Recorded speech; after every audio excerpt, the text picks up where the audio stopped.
Tupac Shakur. Please welcome Snoop Dogg.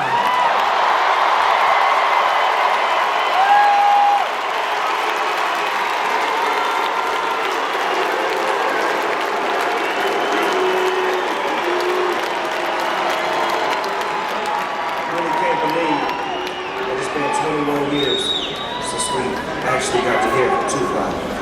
No, not the one clip on YouTube, not the movie or the hologram. Tupac Shakur, the human being. 21 years ago in Las Vegas, Tupac Shakur was taken from all of us. He was only 25 years old too. Damn near the same age as my oldest son. When I sat down to gather my thoughts about my label mate, my homie, and my brother, there's one thought that kept coming back to me. Tupac, the actual human being. And while many remember him now as some kind of thugged out superhero, Tupac knew he was only human. And he represented through his music like no one before. It's a fact that he never shied away from it. He wore it like a badge of honor. With an unapologetic rawness, Pac embraced those contradictions that prove we ain't just a character out of someone else's story. To be human is to be many things at once. Strong and vulnerable, hard-headed and intellectual, courageous and afraid, loving and vengeful, revolutionary and, oh yeah, don't get it fucked up, gangster.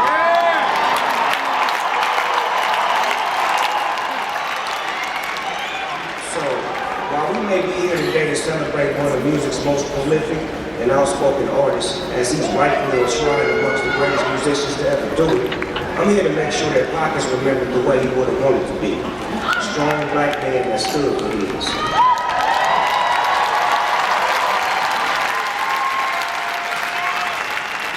Not simply an actor or a rapper, but as a human. That's what made Tupac an amazing actor on the big screen in movies like Above the Rim and Juice. That's what made him refuse to lower his head and run against injustice towards his people. That's what made us so engaged with everything he ever did, both before and after his death. That's what made Tupac the greatest rapper of all time.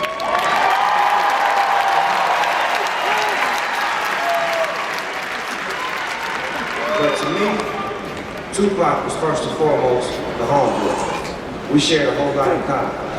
In a way, our journey started together. We were both born in the same year, 1971. He released his first single track from his scorching first album, Tupac Is Now, in late 1991. Not even a year later, I would make my debut alongside Dr. Dre on the song Tupac. I finally got a chance to meet Pac in 1993 at a rap party for Poetic Justice in LA. And on that night, Pac passed me my first blunt.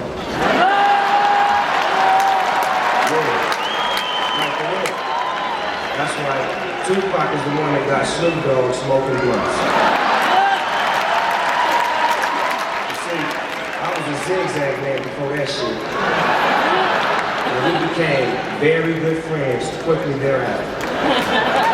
And then, in 1995, I told Suge Knight, I said, Suge, get Pac out of prison, have him come join our team at Death Row Records, you know, the most unfuckable record label of all time. And our friendship there was like player to player. He never had a team before. It was always just him. Now with us, it was like he joined the Showtime Lakers.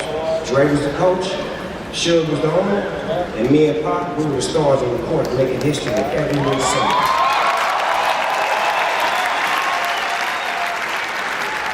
We were young, rich, and rock stars. But we were also young black men with targets on our back. We were catching cases simultaneously. That's why when we got together, we really were two of America's most wanted. He had just gotten out of jail. I had just beat my case. I get a white Rolls Royce with that creamy peanut butter interior. And Pac, he'd go out and buy a black one with the same thing. He'd have his tailor come over and lace us up with them Hugo Boss suits, you know, mafia style. He put me up on a lot of boss player shit like Gucci and Versace and shit I can't even pronounce. I got me a penthouse suite on Wilshire, and 2 weeks later, Pac got the one right across the hall from me. Neighbors, you dig? We had no peers beside one another. Just two black boys struggling to become men.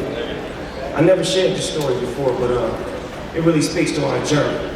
I had just beat my case and Suge had taken us to South America to get away from all the drama, and me and Pac was parasailing. You heard right. Snoop Dogg and Tupac parasailing together with Suge Knight riding the boat.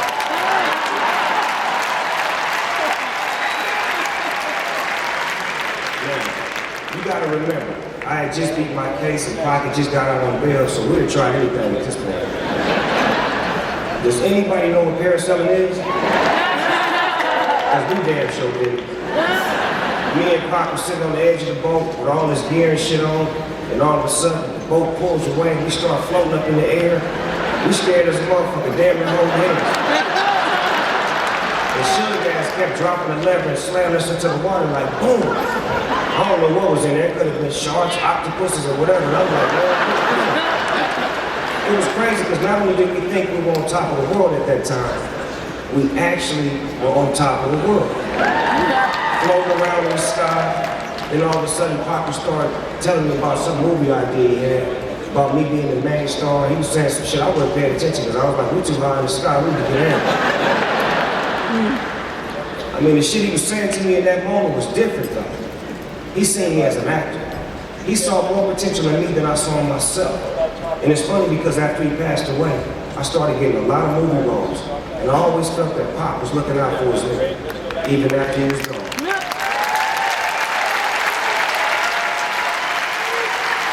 See, that's the thing with Pac. When he loves hard. Whether that was him loving black people, him loving his homies, him loving his record label, and of course him loving his beautiful and incredibly strong mother, the late Tupac Shakur.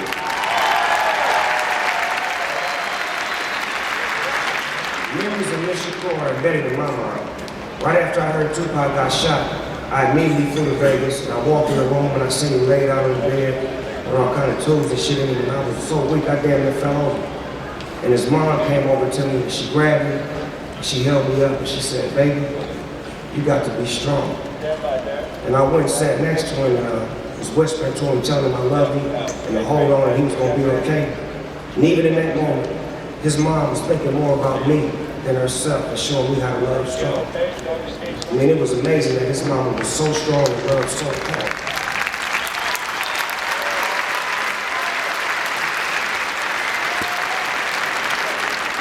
I realized that Pac was taught how to love at a very early age. And through his music, he shared the love with all of us. And that's ultimately why we're here tonight. Pac's a part of history for a reason. Because he made history. He's hip-hop history. He's American history. And just like in school, the more research that you do on history, the more information that you have. So do your research and see the movie All Eyes on Me. He was much more than you probably think. I'm not talking about Pac the rapper, I'm not talking about Tupac the actor, I'm talking about Tupac the human being. So with that said, we'd all like to officially welcome Tupac Shakur to the Rock and Roll Hall of Fame.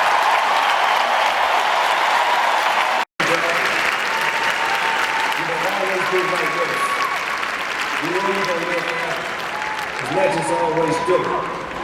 They can't take this away from me, homie.